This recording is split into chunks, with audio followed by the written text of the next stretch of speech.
Transparency. The man was as transparent as a bucket of tar. I really don't know why we're even agreeing to the interview. He sounded peeved, as though he'd been frivolously talked into attending a performance of The Marriage of Figaro, when he'd much rather be at the office, helping humanity, devising new and more cost-effective methods of duct-taping terminal patients to their wheelchairs so they could be parked in corridors all day. Terry feels that this is the way to go. In cases like this, the client shot her an "I dare you to call me a criminal" glance of defiance. That is where the other side has a strong, visual presentation that it's best to meet them in the center of the ring, so to speak. We're looking to project an image of total upfrontness. The client snorted.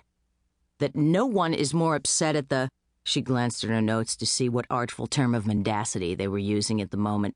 Revenue downtick. And that you and management are... She looked down at her notes again, this time just to avoid eye contact. Working around the clock to make the, difficult decisions. Like where to hold next year's executive retreat. Vegas, Macau, Sodom. The client generously consented to one final practice interview. He left muttering about persecution and complaining of the indignity of having to fly back to Memphis via commercial aircraft. Terry had sternly forbade him the company jet. Tomorrow, the client would spend an hour in a soup kitchen ladling out faux humanity to Memphis's wretched, an act of conspicuous compassion that would be inconspicuously video recorded by one of his aides. If corporate crime scene declined to air it, perhaps it might come in handy down the line, say, during sentencing deliberation. Cass sent him off with a DVD of his practice interviews. With any luck, they'd cause him to jump out his corner office window.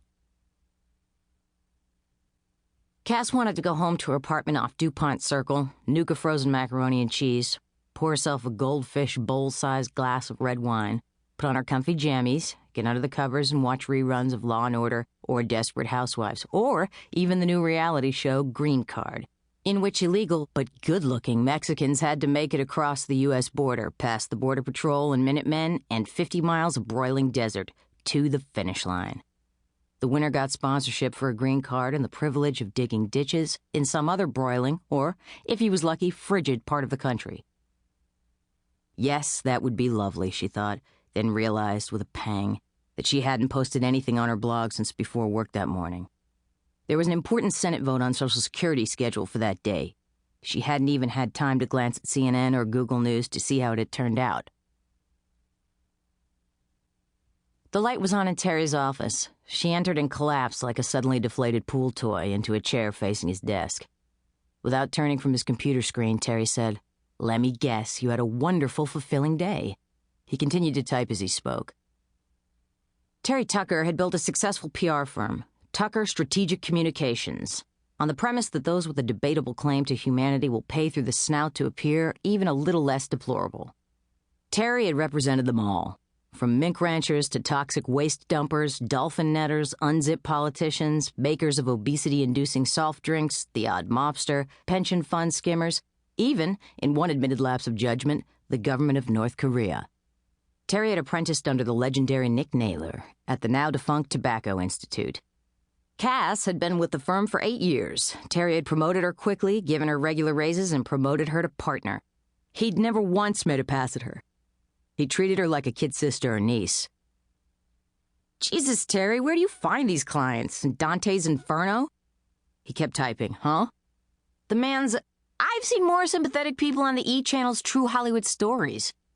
Terry's fingers went on clickety-clicking. "This war criminal, as you put it, is a client of Tucker Strategic Communications. Someday, if all the crap we learned in Sunday school is correct, he will answer to a higher authority.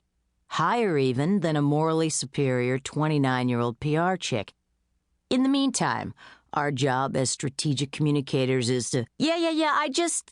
Couldn't we find, like, maybe just one client who wasn't... I don't know... evil? Well, yeah, basically."